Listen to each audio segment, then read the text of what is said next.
Good afternoon, everyone, and welcome to the first fall edition of Topic Time with Harris and Young in 2020. It's great to be back here in Middleborough again. An awesome show tonight. Beautiful guest who has quite an interesting story to tell. But as usual, before we get there, I've got to read these incredible underwriters, and then we'll have an awesome interview per usual. So we have our Crazy Axis Recreation Center. You may remember David Kolakowski in Hanover for my first guest.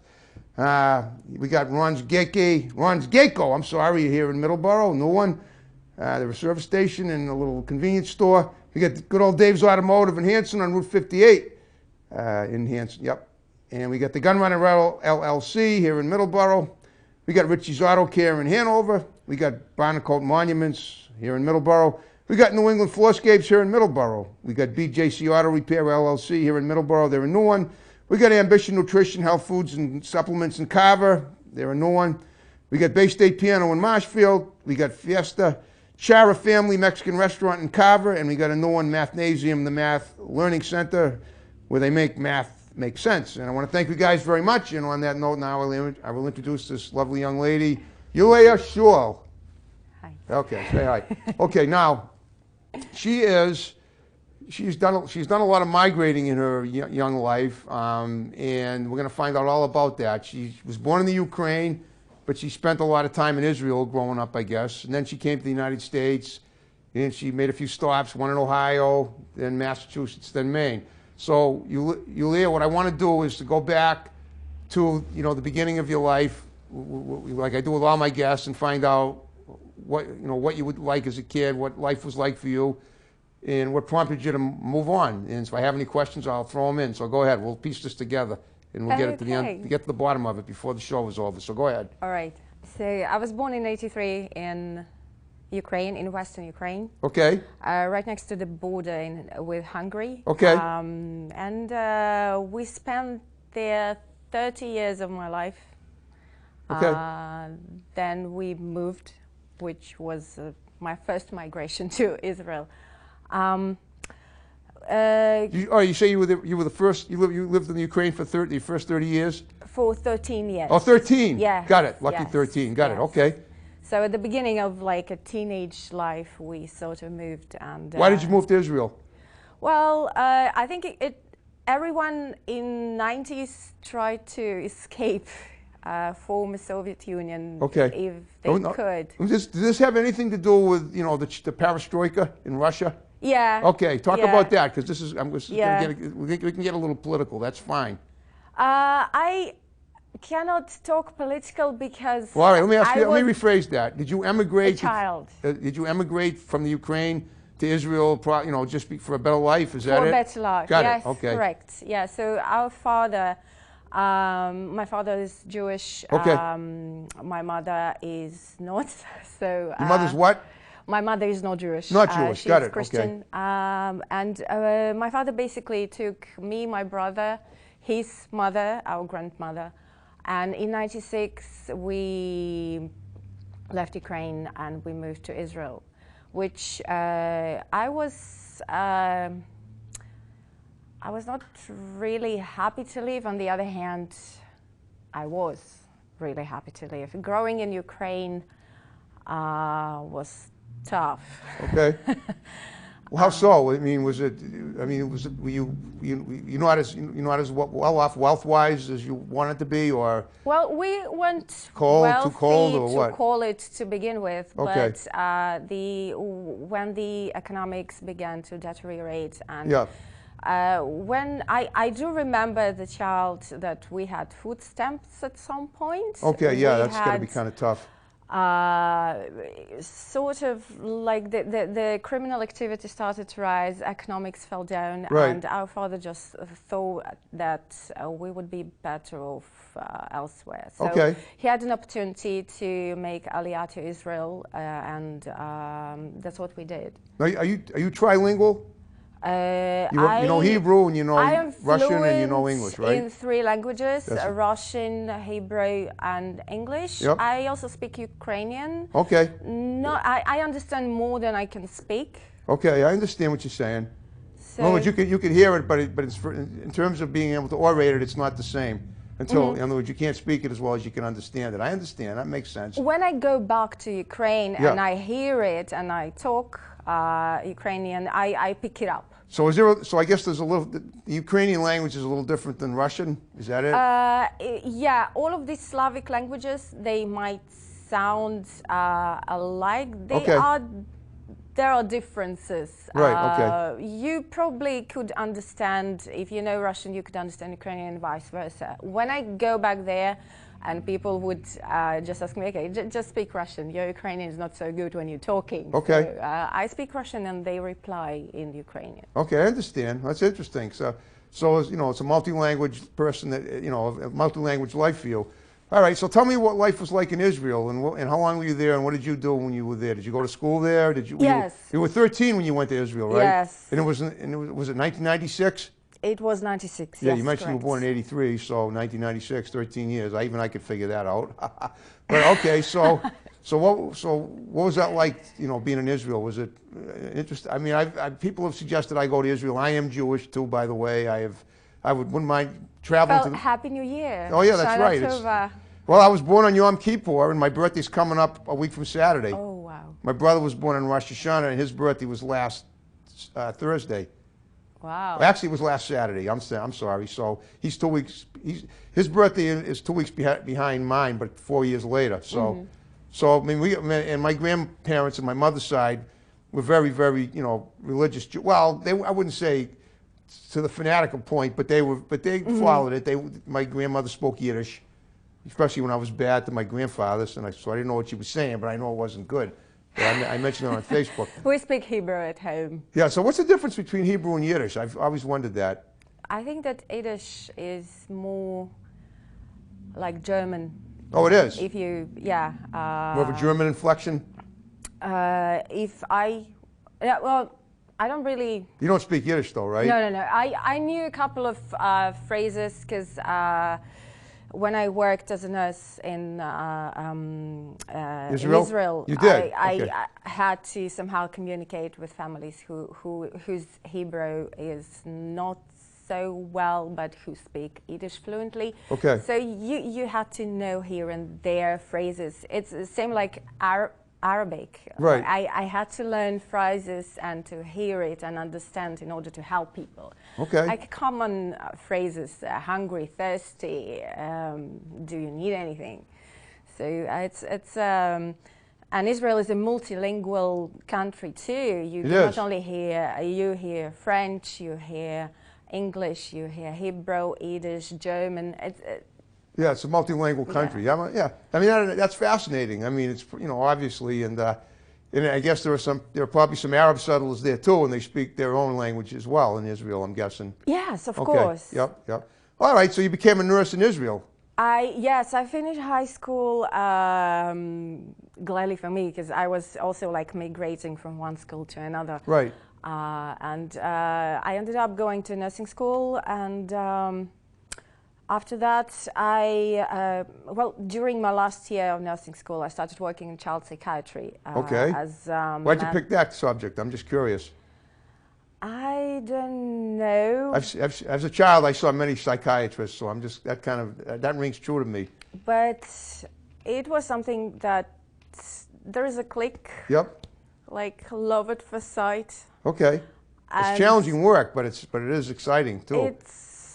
Yeah, I would agree with that description exactly. You do not see the reward immediately. Right. It's not like you're given a medication and a person miraculously lowers blood pressure or I don't know. Right, you have to counsel breathing people. It takes time. It does. And it is. So, and I especially loved working in pediatric psychiatry. Okay. So this is what I started with, and by that time I met my now husband, Okay, is he Israeli or not? Did you say he wasn't Jewish? He's like me. He was born in Ukraine. Okay. He moved to Israel by himself, though, not with his family. Okay. And he finished medical school in Israel, and we met in one of the rotation that we had. Wow. Just at the So he's a doctor too? I'm a nurse. He's a medical I doctor. should say he's a doctor. You're a nurse. Yes. Perfect combo. I'm going to love that. Okay. Great. Okay. Did you work together in Israel too before you Yes. came to the United States? Yes. So he is internal medicine doctor, so he mostly with adults. Oh, okay. But we work together in an urgent clinic in Israel, in Jerusalem. Okay. And then we work together at the same hospital, just me in general pediatrics, and he would work just in an internal hospitalist unit in Shari Tzedek Medical Center, Okay. and also in Jerusalem. In Jerusalem, wow. Yes. That's quite a city, so I hear. Yeah, that's probably best of my memories of the life in Israel. It was in Jerusalem. Okay. Did you ever go to the pilgrimage, whatever, where they, you know, where Jesus was entombed or whatever? No, the only thing that I believe is in karma. Oh, okay. And probably, unfortunately, for my afterlife. But we did explore the old city and the Armenian neighborhood and the old city, the Jewish part, and That's right. There's a Jewish part and there's an old. I also have been behind the wall to the Muslim side. Wow. With my friends with whom I worked. Okay. And who took me there and showed me around over there. So I have been to different parts of Jerusalem. I might not have seen everything. It's impossible. It's just city. The city is amazing. Yeah, I've seen pictures of it, and it looks really awesome at night too. Yeah, there's always something to do in Jerusalem. Yeah, you could spend there, I guess, a lifetime, and still you'll discover new things. So. Did you do anything in Tel Aviv too? I am not a fan of Tel Aviv. Yeah, I was wondering about that. I'm sorry. No, I, as much as I am not a religious person myself, I do connect with Jerusalem more. Than Tel Aviv, yeah. Yeah, and Tel Aviv's a little more working class than Jerusalem. I mean, maybe it's a little rougher a city, you think? Well, it's just more. It's more fun, for sure. What is? Jerusalem. Jerusalem is, yeah. No. The Tel Aviv is definitely more fun. It is? Yeah. How so? It's more, it's less religious. Yep. There are more places for young generation, I think, to hang out. Okay. And I think life doesn't stop in Tel Aviv on a weekend as it does in Jerusalem. Okay. It's not as religious as Jerusalem. Yes. I got you. Yes. Okay, well that's awesome. So you had quite a bit of, and how long were you living in Israel for? Before you moved to the U.S.? 16, 17 years, I think. 17 years? Yeah. Wow. Okay, so probably you came to the United States in like 2013, around then? 2012, I think. So 2012. Yeah. Okay. And why did you come to the United States? What was for you here? Well, it was mostly my husband's. Do you have children? Yeah, I do. But my children were born here in the United States. Okay. By the time, my husband always wanted to sort of explore and travel, and he wanted to get American medical license. So perfect. When he did, he got to the interviews here in States and decided that he will regret if he doesn't do it. So we decided that, okay, then we're gonna go. I actually had a really good job that I really liked back then when we decided to leave, and it was in an amazing hospital again in Jerusalem. It's Aline Hospital for children and adolescent rehabilitation. It's a long care facility, and you see and you learn so many things, and it's a fascinating place. Now, what were you talking about? The United, what hospital was this? So this was in Jerusalem. In Jerusalem, okay. This Yep. was in Jerusalem, and this hospital takes in basically children with any kind of disability, Yep. Genetic disorders, premature kids, and Okay. you can name it, they treat it, they help it, and these are really miraculous workers. Well, that's why I was wondering why. So, but you still wanted to practice in the United States too. So that's why eventually you migrated here. Well, I went with, because I wanted to be with my husband. Right, of course, you went with him. I understand. There is always the priorities, and by that time, I decided that I would want to move with my husband. Okay, So that makes sense.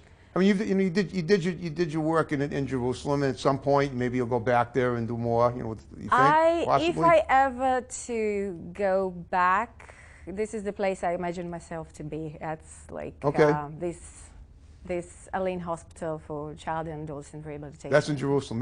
What's it called? Eli Hospital? Aline. Even though it's in A-L-Y-N. Jerusalem.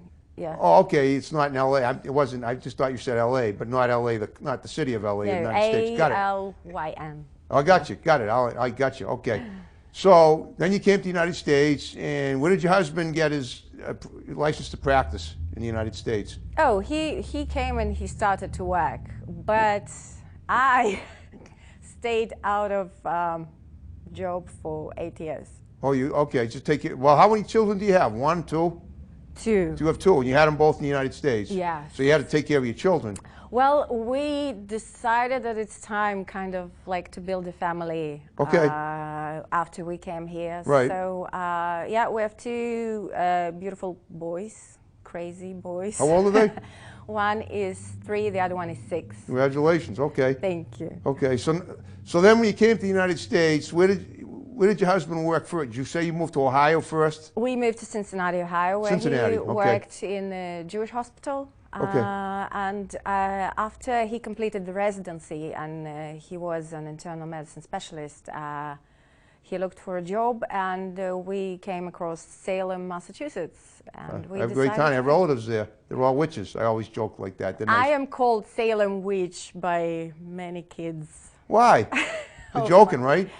Well, I don't know. I hope they do, but maybe I am. I have no idea.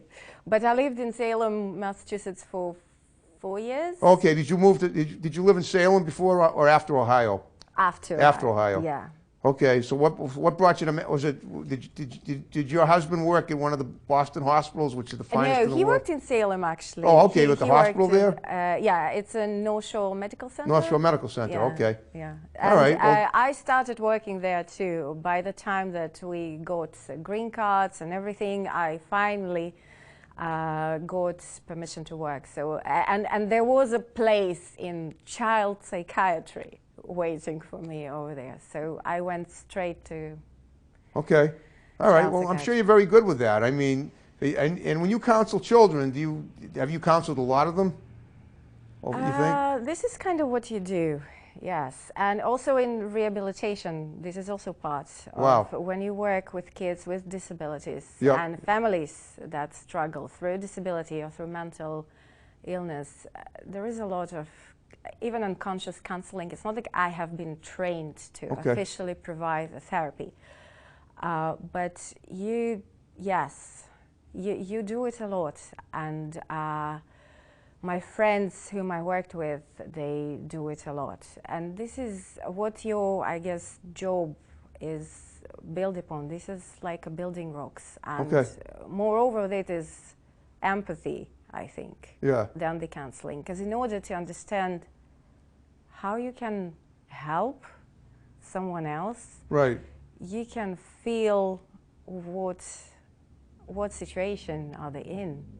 Because if you don't, Well, that's good. I mean, it's a special gift that you have that you're able to do that. well, it's not only a gift. Well, to I mean, some it comes The easier passion than that to you have other. for other people is pretty I- important. I have to say, unfortunately, probably for myself, growing as a girl in Ukraine and Israel, most of my empathy comes from personal experience. Right. Okay. Because I've been bullied as a kid. Me too, so I know what that's like. I have been, I have myself has been diagnosed with postpartum depression after I had my kids. Okay. So, and there was a lot of other situations that I somehow can relate personally to what's others children are go through. feeling. Yeah. Well, I have autism, so the fact that I'm doing a show like this is pretty awesome. Kudos to you. Thank you. Yes. So, and I've been, as someone who's seen many therapists as a kid, because my parents didn't know what to do. They were, they were at their wits' end. They almost had me committed a couple of times because I would act out and not violently, but I would totally freak them out, and a lot of therapists told them I was a psycho. Fortunately, we found a therapist who said, it's not him, it's you guys. You need to change, and he'll change. And it took many, many decades, but now everything's going well. My parents, God bless them, in their 80s, are still with us, and they've seen what I've accomplished. And somebody at one point when I was a kid, a couple of the social workers told them I was gifted, and now I think after all these years, they know what they meant by that, even though it took so long for it to happen. So I can relate to what it's like dealing with a child psychologist. You seem like you would probably be a very good one, and that you would. I hope so. I am studying public mental health to become a nurse practitioner. Well, right now, is that what you're still doing pretty much currently, is just child psychology at this time? So we moved to Maine. You moved to Maine. And why did you move to Maine? That was me. Okay, well, that good. Was so the what first was the time reason? that this was me. Well, I think 3 years ago, I first started to take my painting skills more seriously. What skills? My painting skills. You paint too, okay. Yes. Good. So I've decided that I would like to pursue this path and to study it more professionally than I did. So you went to, let me ask you this, let me just say, no pun intended, paint the picture here. Maine has a beautiful landscape, so is that what you wanted to paint, the landscape? Yeah, and also I have a couple of friends over there in Maine who are affiliated with art and who also paint, so I wanted to be close to them. Great. And right now, unfortunately, well, we moved there and everything closed. And the whole season of beautiful workshop that you could attend and learn has been cancelled. And hopefully, what, for painting? Yeah. Okay. So are you still attending it now? No. I've taken workshop for 3 years. Okay. And right now it's more self-work and self-practice. Okay. So currently, are you working at a hospital? I work as a nurse right in now, Maine. yes. And you paint as well in your and free time. I paint, and I'm a student, yeah. And, student of what? Public mental health. Okay. So you're pretty busy most of the time. That's awesome. You're keeping yourself, you got a lot going on. Yeah, I am. You could say that. Okay. Ever write anything? Well, I sort of, I received like this Renaissance education from my parents. I was going to say, the reason I'm asking is because somebody in the medical field, oftentimes they publish articles and articles get read, and it turns out that they get a lot of good kudos, like you said, for putting points out there that people might not have seen before. No, so in that sense I do not, but I've always done arts. Okay, things. You just prefer art. In a way, that's your therapy. So yeah, so it was first as a coping skills. I played piano, I played violin, you name it. Okay. I danced and horribly danced. Dance horribly? Yes, when I was a kid. Okay. Now I don't. Just. Well, you do what you enjoy. I mean, you're an expressive person. You're artistic. You like to feel the joy of just being yourself and just putting it out there. Well, it is important. It is important, I think, for every artist to. Not that I am an accomplished artist, but it's important to discover who you are and what you want. Well, you're multifaceted now. How to achieve it. Okay. Well, you're more multifaceted now than you ever were. You're doing art. You're working as a nurse. You've had a lot of you've done a lot of interesting things, and what is the future? Now we're down to the final 5 minutes of the show. Mm-hmm. What is you have anything planned for the future that you've never done before? Sounds to me like you're an adventurer. You like to try new things. Oh, I am. Yes. Okay, so tell me if there's absolutely. anything that lies ahead, and then we'll wrap the show up. Well, I want to become an established artist. So I am there you go. applying to galleries. I've been into a couple of exhibitions with my paintings, and I also would like to combine. My ultimate goal is to combine things that I like together. So Yep. it would be child psychiatry with arts. Yep. Somehow, I don't know how I can it see will that. be. You create some art for the children, and then maybe it could be soothing for them when they're, because children can be Yeah. pretty stressed out, as we know. Yeah, as I this was, and can as be, you were as a or some sort of lessons, or some sort of activities that will combine these two things that I like, because I cannot choose one over the other. I love both. Okay. All right. Well, we have just a couple minutes left. What I want you to do, like I said at the beginning, is to give shouts out to people that are going to see the show, because a lot of them are. Oh, okay. And then we'll wrap it up. Just condense them. First, Yelena, I am grateful to you for this invitation and to setting this up. And I want to say a big thanks to Lynn and Oni, who are my friends in Maine. I want to say to all people from Lane Hospital, I think about you every day. And a special thanks to my brother, who's in Shanghai, China. Why is he there? Does he work there? He works there. I have been there, by the way. It's a nice city. Yeah, Gets hot in the summer, though. All right, go on. And my father, who's in Israel, my mom, who is in Slovakia and traveling right now and trying to get back to Ukraine to visit my grandmother. Okay. So everybody, basically, you helped me to realize who I am, helped me to come so far, and I hope to see you all when this is all over, to see you again. And watch the show. Well, I hope you had fun with me. I did. Okay. I hope you did too. I had a great time. You're a very interesting person. And by the way, if you have any of your artwork that you have pictures of on your phone, we can certainly look at them. If you can edit them in, it's up to you. It depends what you have available. If not, that's fine too. I have everything on the website or on my Instagram. Whoever wants to, okay, that's fine. I can show it to you after when we have more time. Let's do it. All right, great job. And thank you. And we're going to wrap the show up. Thanks for watching, folks. More great episodes of Topic Time to follow. See you next time. Take care. Here we go.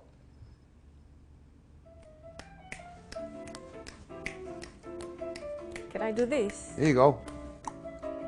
That's the Hebrew way, right? That's all right. That's a weirder way. Never went to Hebrew school, but it's always fascinated me.